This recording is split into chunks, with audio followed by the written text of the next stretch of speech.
Good evening everyone, welcome back to my channel.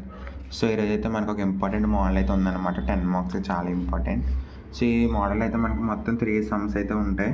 So వీటి నుంచి ఖచ్చితంగా 10 మార్క్స్ అయితే ఉంటుంది ఖచ్చితంగా. సో ఇదైతే ఒకసారి చూద్దాం. A variable plane is a constant distance of 3b from the origin meets the axis in a comma b comma c show that the locus of the centroid of triangle ABC is x minus 2 plus y minus 2 plus z minus 2 equal to p minus 2 అని అయితే మనం అయితే prove చేయాలన్నమాట. So ఇచ్చిన మనకి equation variable of the plane is ఇదైతే formula. So already మీకు formulas అన్ని కూడా చెప్పాను, ఒకసారి ప్రీవియస్ వీడియోస్ అయితే చూడండి. సో ఇదైతే ఈక్వేషన్ 1 అని తీసుకుంటాం. So the plane 1 meets the coordinate axis a comma b comma c అని తీసుకున్నప్పుడు సో ఆల్రెడీ మనకైతే కోఆర్డినేట్స్ అయితే ఇవ్వడం జరిగింది. సో వాటిని అయితే మనం a, 0, 0 and 0, b, 0 and 0, 0, c అనేది తీసుకుంటాం అన్నమాట. So the centroid of triangle ABC formula already మీకు తెలిసిందే. So x1 plus x2 plus x3 by 3 and y1 plus y2 plus y3 by 3 and z1 plus z2 plus z3 by 3. So ఇచ్చిన వాల్యూస్ని అయితే మనం యాస్టీగా substitute చేసుకుంటాం. ఇట్లయితే x1 y1 z1 అన్నమాట. ఇది x2 y2 z2, ఇది x3 y3 z3. సో యాస్టీగా అయితే సబ్స్టిట్యూట్ చేసుకున్నాం. సో రిమైనింగ్ మనకి let p into x, y, z b any point on the locus అని చూపిస్తే కనుక x1 y1 z1 వచ్చేస్తే మనకి a/3 అవుతుంది. ఇది జీరోస్ కలగా మనకి వాల్యూ ఉండదు. b/3 అండ్ c/3 యాస్టీగా అదైతే ఇక్కడ వేసుకున్నాం. ఇప్పుడు మనకి దానికి ఈక్వల్ చేద్దాం. x1 is equal to a/3, y1 is equal to p/3 and z1 is equal to c/3 అన్నమాట. సో ఇటు ఉన్న x1 ఇటుకి వెళ్తే కనుక మనం ఇంటూ చేస్తుంది కాబట్టి భాగిస్తుంది. So a equal to 3x1. So ఇది కూడా సేమ్, y1 ఇటు వెళ్తే ఇంటూ చేస్తుంది. b is equal to 3y1 and c is equal to 3z1. And the distance of the plane equation 1 passing through the origin. So origin అయితే మనం ఖచ్చితంగా తీసుకోవాలి. అదైతే వచ్చేసి మనకి 0, 0, 0.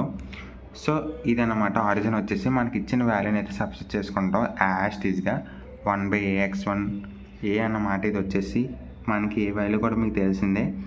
ఇది వచ్చేసి b, ఇది వచ్చేసి c. సో ఇదైతే abc అన్నమాట. మనమైతే ఖచ్చితంగా అనుకోవాలి అలాగని. సో ద డిస్టెన్స్ ఫ్రమ్ అని తీసుకుని ఇదైతే మనం తీసుకుంటాం. First ax plus by plus cz plus d equal to 0. So modulus of ఇది ఫార్ములా అన్నమాట. ప్రతి ఒక్కరికి నేను ఫార్ములాస్ అయితే చెప్పాను. సో అవన్నీ మీరు ఖచ్చితంగా అయితే తెలుసుకోవాలన్నమాట ఫస్ట్. సో ఏ ప్లేస్లో మనం అయితే 1/a తీసుకున్నాం యాస్టీస్, 1/b y1, 1/c z1 యాస్టీస్ అనమాట. సో కిందదైతే మనకు ఆల్రెడీ తెలుసు. ఏ అంటే 1/a యాస్ వేసుకున్నాం, స్క్వేర్ వేసుకున్నాం. 1/b² plus 1/c. 0 అంటే మనకు ఆల్రెడీ పాయింట్ ఇచ్చాడు మనకి. సో ఇక్కడైతే మీరు చూడొచ్చు డిస్టెన్స్ 3p. సో ఆల్రెడీ మనం ఇక్కడ డిస్టెన్స్ కడుతున్నాం కాబట్టి మనకి 3p అని అయితే తీసుకోవడం జరుగుతుంది. ఓకేనా, ప్రతి ఒక్క క్లారిటీ అయితే ఎక్కడ కన్ఫ్యూజన్ అయితే ఉంటుంది, క్లారిటీ ఉంటుంది మన దగ్గర అయితే. నెక్స్ట్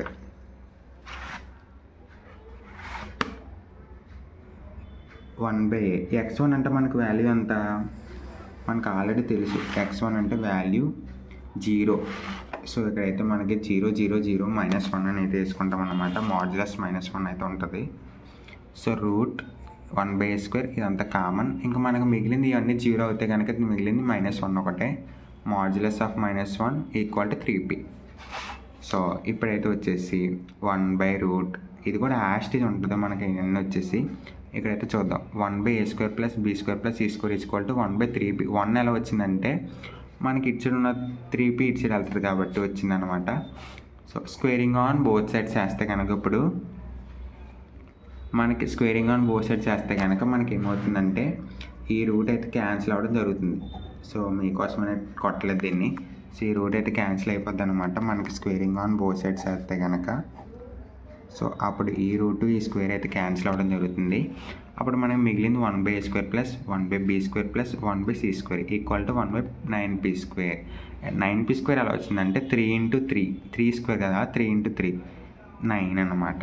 సో సబ్స్టిట్యూట్ ఇప్పుడు మనకి a, b, c వస్తున్నట్టే. abc వాల్యూస్ని ఇప్పుడు మనం వచ్చిన దాంట్లో ఈ ఈక్వేషన్ అయితే మనం సబ్స్టిట్యూట్ చేస్తాం. మనకు ఆల్రెడీ abc కూడా తెలుసు. ఏంటి ఇదిగోండి, ఇది a అంటే 3x1, 3y1, 3z1. సో అవే మనం ఇందులో అయితే సబ్స్టిట్యూట్ చేస్తాం యాస్టీస్గా. ఏ ప్లేస్లో 3x1, బి ప్లేస్లో 3y1² సి ప్లేస్లో 3z1² is equal to 9p². ఇది యాస్టేజ్ అనమాట, ఎక్కడ కనిపించిన అవ్వద్దు మీరైతే. అండ్ నెక్స్ట్ 3² అంటే 9 యాస్టేజ్. 1/9 అయితే కామన్ తీసేద్దాం అనమాట. 1/9 కామన్ తీసేస్తే మనం రిమైనింగ్ ఎంత ఉంటుంది, x1² y1² z1² is equal to 1/9p². ఇందులో 1/9p² అయితే రెండు క్యాన్సిల్ అయిపోతాయి, సో క్యాన్సిల్. నెక్స్ట్ మనకు మిగిలింది 1/y1², 1/y1², next 1/z1² is equal to 1/p². So ఇంకా మనకు p² అయితే ఉంటుంది, ఎందుకంటే ఇక్కడ మనం 1/9 మాత్రం మనం క్యాన్సిల్ చేయడం జరిగింది. క్లారిటీగా 1/9 అయితేనే మనం క్యాన్సిల్ చేసాం. సో మనకి ఇంకా p² ఉంది, 1/p² వచ్చింది. ఓకే, నెక్స్ట్ ఇచ్చిన ఉన్న 2 అటు సైడ్కి వెళ్తే కనుక మైనస్ అవుద్ది అనమాట. 1 అన్నిటిని కామన్ తీసేస్తే x-2 + y-2 + z-2 is equal to 9p-2. So అదే వాడు చూపించమన్న సమ్ అనమాట. మనకైతే యాస్టేజ్గా రావడం అయితే జరిగింది. మీరైతే ఒకసారి అయితే చూడవచ్చు దీన్ని కరెక్ట్గా. సో మనకైతే ఇదే చూపించమన్నాడు కాబట్టి మనకి లాస్ట్ కూడా ఇదే వచ్చింది. సో అంతే గాయ్స్, ఇదైతే నేను సెకండ్ సమ్ కూడా మీకు అప్లోడ్ చేసి చూపిస్తాను. So thank you.